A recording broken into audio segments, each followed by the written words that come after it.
allons continuer ce soir avec les prières de Paul. C'est vraiment une réunion de prière ce soir. Quelle joie de vous voir en grand nombre et on va voir un moment d'intercession dans quelques minutes. Et nous allons prier ensemble pour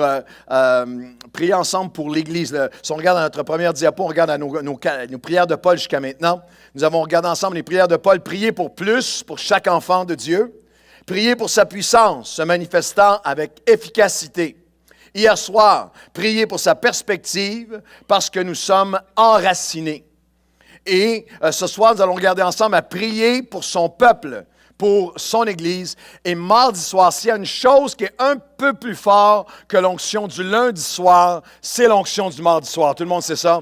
Internationalement, la Pentecôte est un mardi soir. Saviez-vous ça? Non, je suis en train de dire n'importe quoi. Alors, le Saint-Esprit est déversé le mardi soir d'une manière spéciale. Et plus il fait froid, plus il y a de la glace, plus il y a du trafic, et plus ceux qui le traversent et arrivent ici, il y a une bénédiction qui vous attend.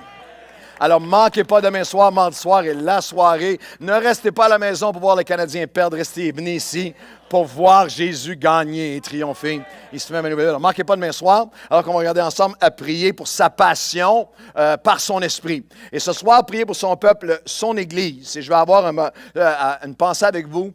J'aimerais qu'on puisse avoir un moment de prière. Les messages de ce soir vont être sur le site web et un des pays africains dont nous recevons plusieurs. On reçoit beaucoup de courriels. C'est le Burkina Faso.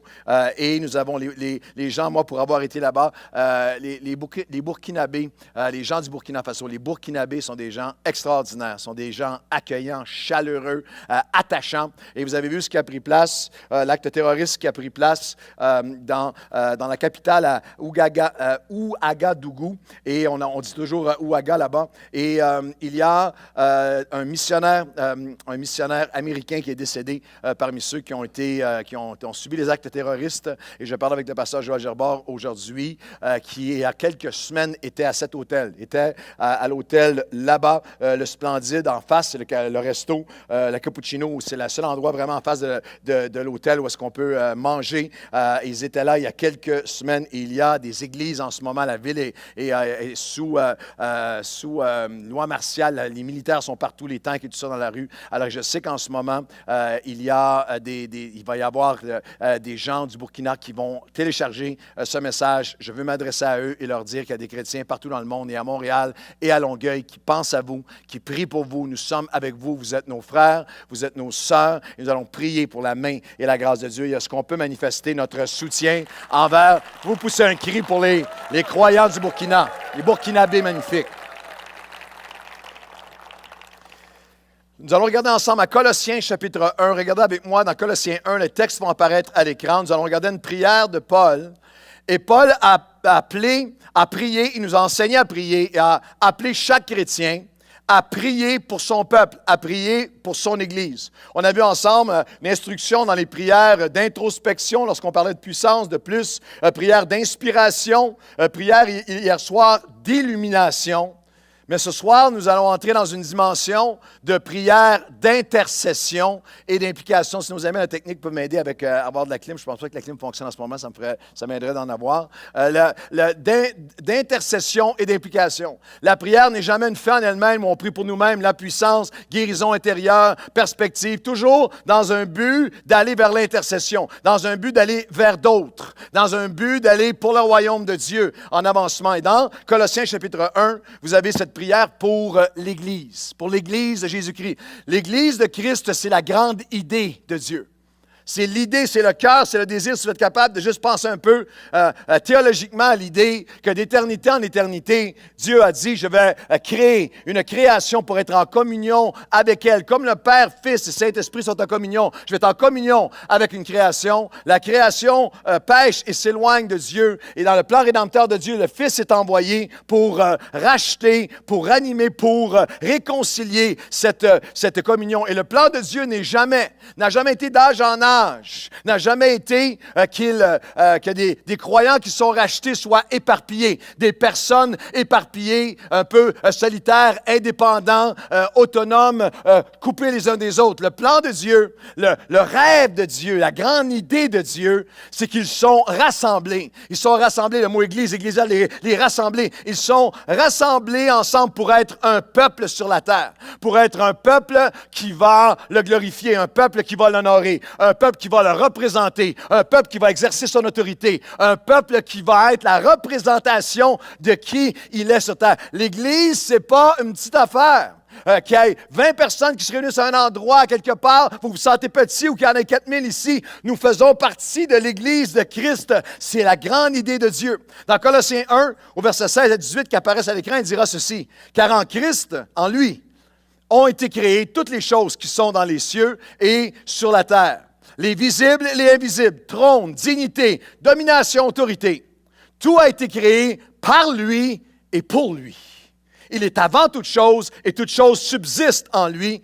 Il est la tête du corps de l'Église. » Quelqu'un dit « Wow ».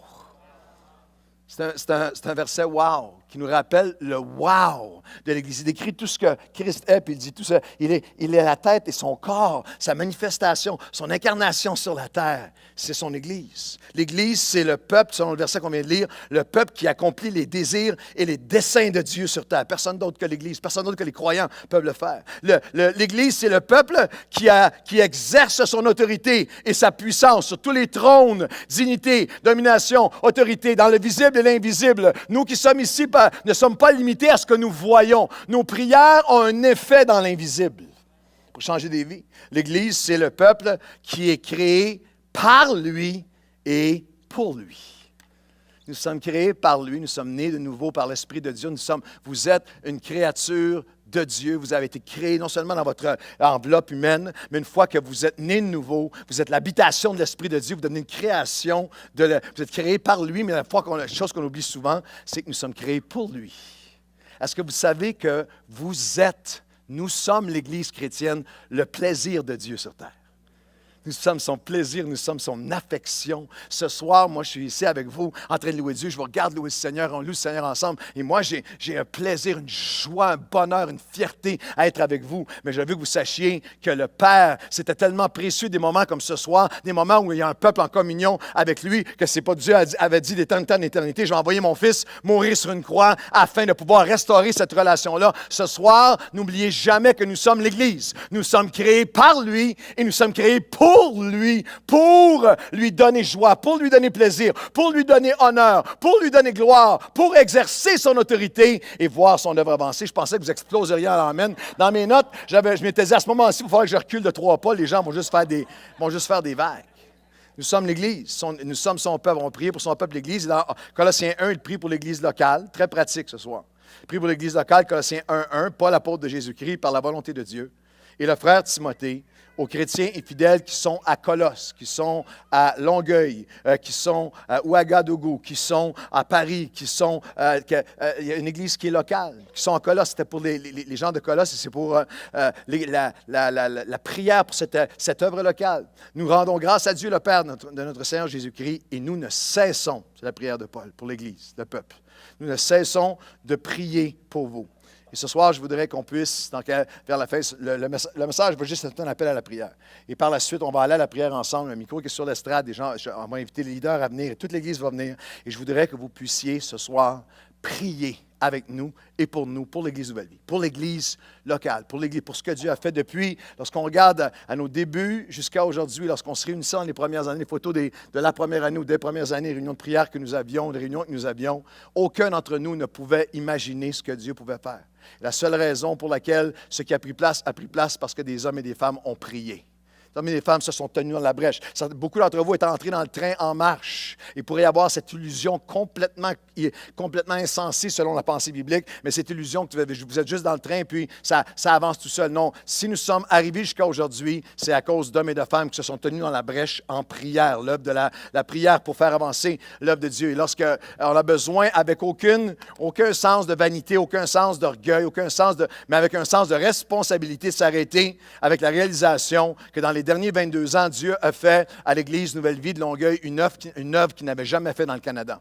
Nous sommes l'Église qui a connu une croissance qui est historique, qui a connu un impact qui est historique, une influence historique au Canada, dans la francophonie, une œuvre qui n'avait jamais été faite auparavant. Ce n'est pas un sens de vanité ou d'orgueil, c'est un sens de responsabilité et aussi un sens d'une compréhension de qui est Dieu. Mon absolue conviction, c'est que lorsqu'on regarde à ce que Dieu a fait de 1993 à 2016, je crois de tout mon cœur que ce que Dieu va faire de 2016 à aller jusqu'à 2038, dans 22 ans, je prévois être là, de 2016 à 2038, va être et doit être infiniment au-delà de ce que Dieu a fait dans les premières années de notre Église. Que ceux qui le croient disent Amen. C'est sa nature, c'est qui il est.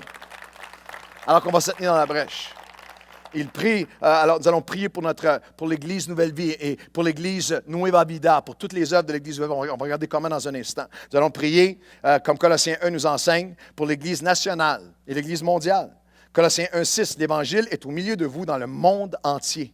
Cet évangile qui est au milieu de vous est dans le monde entier, Paul dit à son époque. Il porte des fruits, il va grandissant, comme c'est aussi le cas parmi vous, depuis le jour où vous avez entendu et connu la grâce de Dieu conformément à la vérité. Les historiens nous disent que lorsque cet épître aux Colossiens est écrit, en l'an 50, entre 50 et 60 après Jésus-Christ, il pouvait y avoir dans le monde entier de Paul, à ce moment-là, peut-être, certainement moins que 100 000 croyants dans le monde entier à ce moment-là. Moins de 100 000 chrétiens dans le monde entier à ce moment-là. Et ce soir, nous nous retrouvons, pour vous imaginer, 2000 ans, lorsqu'il parle que l'Évangile est dans le monde entier de son époque, et le monde entier qui croit, il ne parlait pas seulement de son époque, il parlait prophétiquement sans même peut-être en réaliser la portée. Cet Évangile-là, il est dans le monde entier, il porte des fruits, et il va en grandissant. Et s'il y avait 100 000 personnes peut-être dans le monde entier de son époque, les empires connus de son époque lorsqu'il l'a dit, nous sommes aujourd'hui, il y a 700, 800 millions de chrétiens évangéliques sur la terre. Pour vous accumuler les millions de vies qui ont été touchées depuis ce temps-là, nous faisons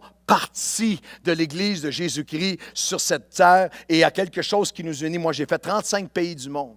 Et la raison pour laquelle nous avons une si grande passion missionnaire, je regarde Sonia et plusieurs qui sont ici, qui sont des missionnaires de cœur. La raison pour laquelle nous avons cette passion missionnaire, c'est qu'il y a un lien de cœur avec les chrétiens du monde entier. C'est quelque chose de fascinant.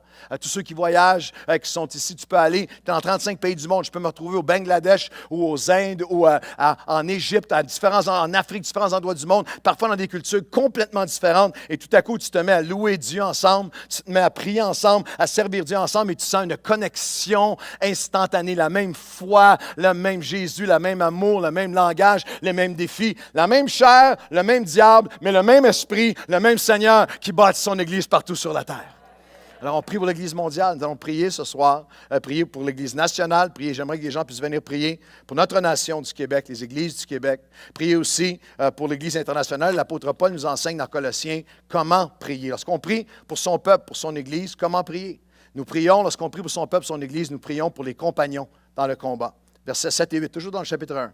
Versets 7 et 8. D'après les instructions que vous avez reçues d'Épaphras, notre bien-aimé compagnon de service, qui est un fidèle serviteur ou un fidèle ministre, serviteur, doulos, diaconos, un serviteur de Christ, et qui nous a appris de quel amour l'Esprit vous anime. L'apôtre Paul dit, j'aimerais qu'on le fasse ce soir, que l'appel sur chaque croyant est de venir prier pour ceux qui servent au milieu de vous. De prier dans le combat, le chapitre intense du combat spirituel d'Éphésiens 6, l'apôtre Paul dira, priez comme pasteur, priez pour moi. Alors ce soir, j'aimerais qu'on vienne, et pas seulement ce soir, c'est un modèle pour toute l'année, que la question vous est posée, est-ce que vous priez pour nous? Est-ce que vous priez pour les personnes qui s'occupent de vos enfants? Est-ce que vous priez pour ceux qui servent à la Ligue? Est-ce que vous priez pour ceux qui servent dans les jeunes? Est-ce que vous priez pour le pasteur de jeunesse? Dites Amen à n'importe quel moment si vous priez pour eux. Est-ce que vous priez? C'est une question rhétorique. Est-ce que vous priez pour ceux qui vous conduisent dans la louange? Est-ce que vous priez pour Action Nouvelle Vie? Est-ce que vous priez pour le 2159? Priez pour les serviteurs. Priez pour pasteur Stéphanie qui dirige les femmes. Priez pour pasteur Jacques et Hélène. Priez pour je pourrais nommer chaque pasteur de l'Église. Est-ce que vous priez pour eux? Priez pour eux. Priez pour les serviteurs et non seulement pour leur ministère, mais priez pour leur maison. Il dit dans 2 Timothée 1, 16 à 18 que le Seigneur répande sa miséricorde sur la maison. C'est un serviteur, un ministère d'Onésiphore. Mais que Dieu bénisse sa maison, car il m'a souvent consolé. Il n'a pas eu honte de mes chaînes. Au contraire, lorsqu'il est venu à Rome, il m'a cherché avec beaucoup d'empressement. Il m'a trouvé. Et il dit à Timothée, le Père dans la foi, Paul dit au jeune pasteur Timothée, tu sais Timothée, tu sais mieux que personne combien de services il m'a rendu à Éphèse. L'apôtre Paul dit quelque chose à Timothée. Il dit, Timothée, comme pasteur, tu sais comment est-ce que cet homme-là était un serviteur. Tu sais comment. J'aimerais vous dire que comme pasteur d'Église Nouvelle Vie, je sais. Je sais à quel point il y a des serviteurs valeureux ici. Je sais, je connais la valeur, le service, le sacrifice de toutes sortes de gens dans cette Église, qu'ils soient sur le staff ou qu'ils soient bénévoles, qui servent le Seigneur, qui servent Dieu. Mais une pensée importante, parce qu'il y a des centaines d'entre vous ici qui servent le Seigneur dans cette Église, c'est que non seulement en prière aujourd'hui, je pensais à ce message, et un pasteur, en tant que pasteur, je sais mieux que personne, dit Paul. Timothée, tu sais mieux que personne, mais Dieu sait mieux que personne le sacrifice de votre vie. La générosité, le don de vous-même, la passion, le cœur des gens qui servent Dieu. Et ce soir, j'aimerais qu'on puisse prier pour les serviteurs, pour les compagnons dans le combat.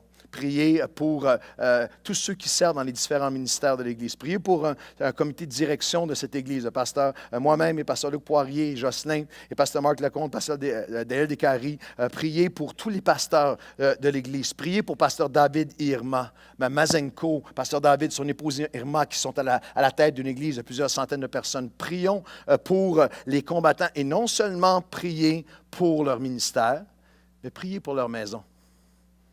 C'est une des grâces que nous avons dans l'œuvre de Dieu, c'est que les serviteurs de Dieu sont des hommes et des femmes de famille, avec des enfants, avec des combats, et vous pouvez être certains, si dans le royaume de Dieu, les serviteurs de Dieu, il n'y a aucun d'entre nous qui est plus important aux yeux de Dieu qu'un autre. Pas celui qui est sur l'estrade, celui qui est dans la salle. Nous sommes tous égaux en préciosité et en importance. Mais est-ce qu'on est d'accord pour réaliser ensemble que certains serviteurs de Dieu qui sont pas plus importants, mais ils ont plus d'influence? Que l'ennemi attaque particulièrement. J'aimerais vous dire que l'endroit où l'ennemi attaque particulièrement les serviteurs de Dieu, c'est dans leur maison.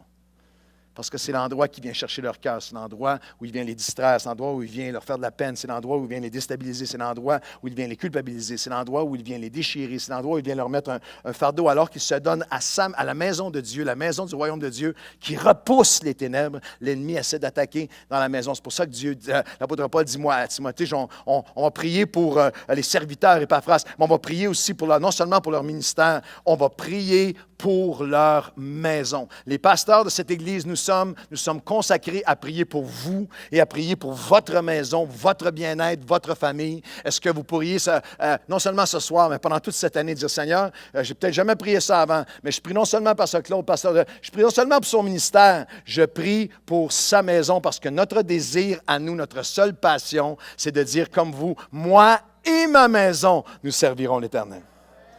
Alors, nous prions pour les compagnons. Nous allons prier, on va le faire dans quelques minutes. Nous prions pour la connaissance de sa volonté. Verset 9 du chapitre 1.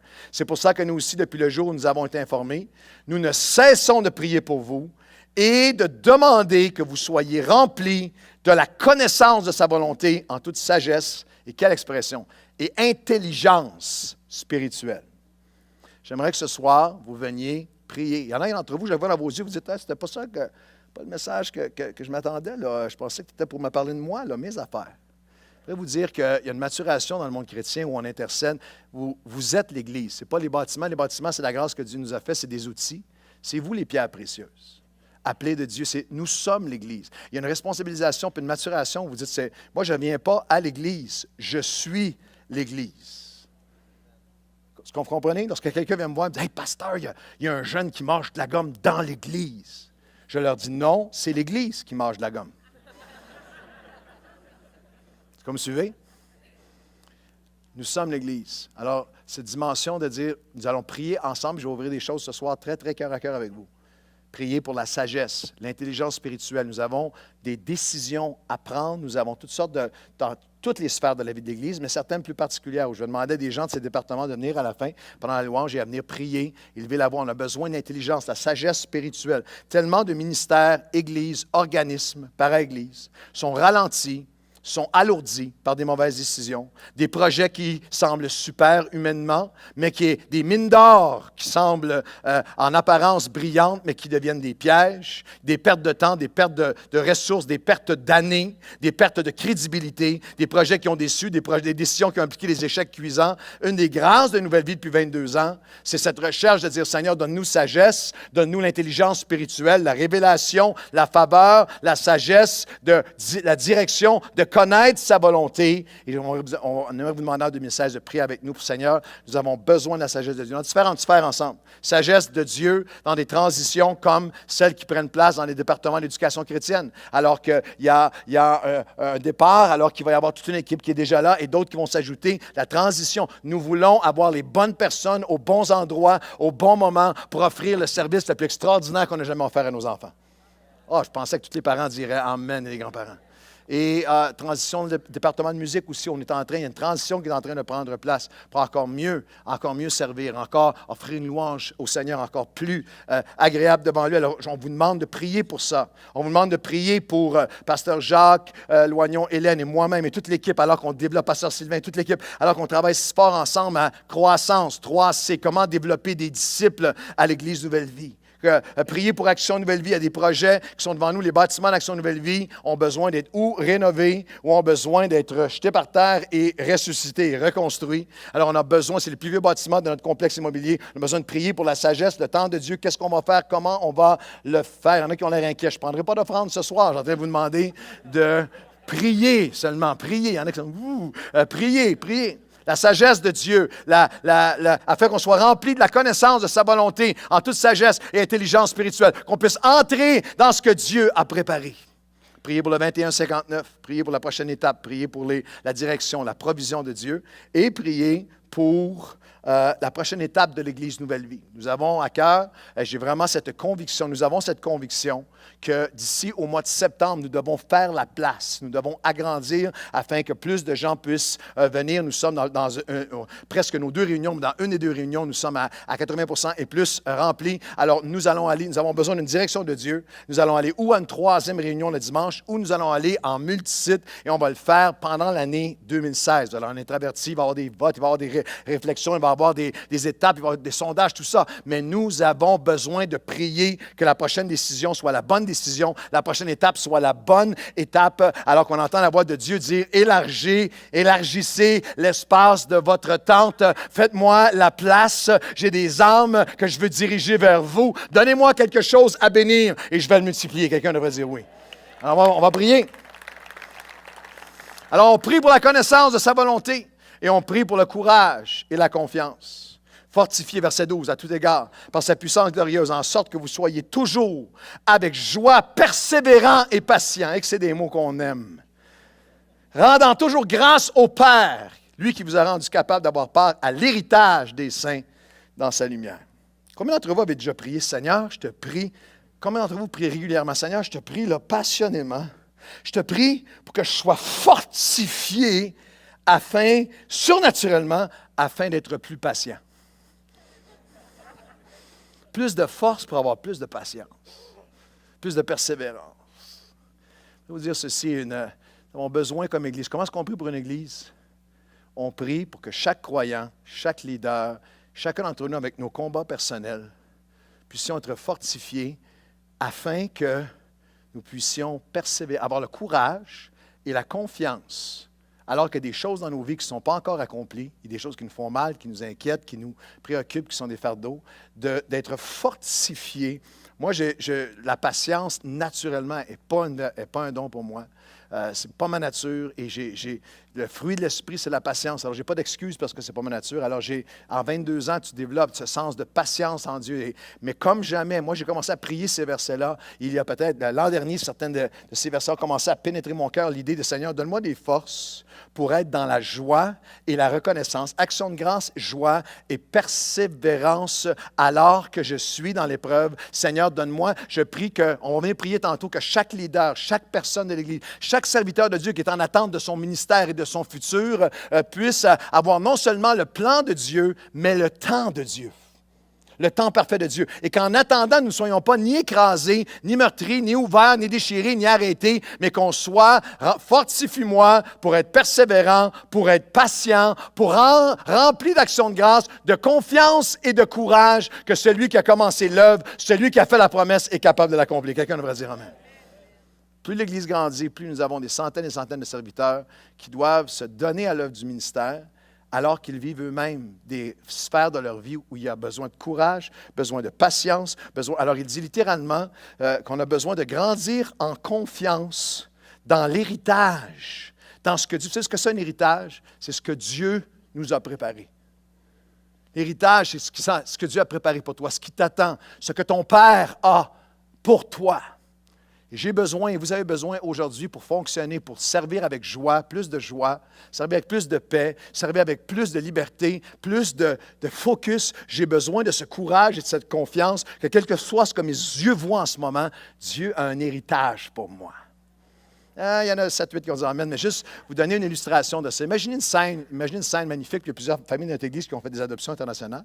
Imaginez une scène magnifique où il y a une mère, on va l'appeler Melinda, qui rentre dans un orphelinat, puis il y a une petite fille qui est là, une orpheline, et la mère rentre, puis elle a l'intention le papa est dans la chambre à côté, et elle a l'intention d'adopter la petite fille, puis là, il rentre. C'est une scène que plusieurs familles ici ont vécue. Elle rentre, et souvent, c'est pendant plusieurs jours, plusieurs semaines, puis il y a une connaissance qui se fait, commence à parler, puis la petite fille parle de ses désirs d'avoir une maman, et la maman lui parle de comment est-ce que je t'aime tellement, puis je t'aime déjà, puis les plans que j'ai pour toi, puis comment est-ce que... Et la petite fille, à un moment donné, après quelques jours, quelques semaines, la question est posée à l'enfant, est-ce que tu veux, la mère, est-ce que tu veux que je t'adopte? Le père est arrivé, est-ce que tu veux qu'on t'adopte? Et l'enfant fait juste dire, il y a quelqu'un, elle m'aime, et puis je suis aimé, je suis accepté, je suis adopté, puis elle se jette dans ses bras.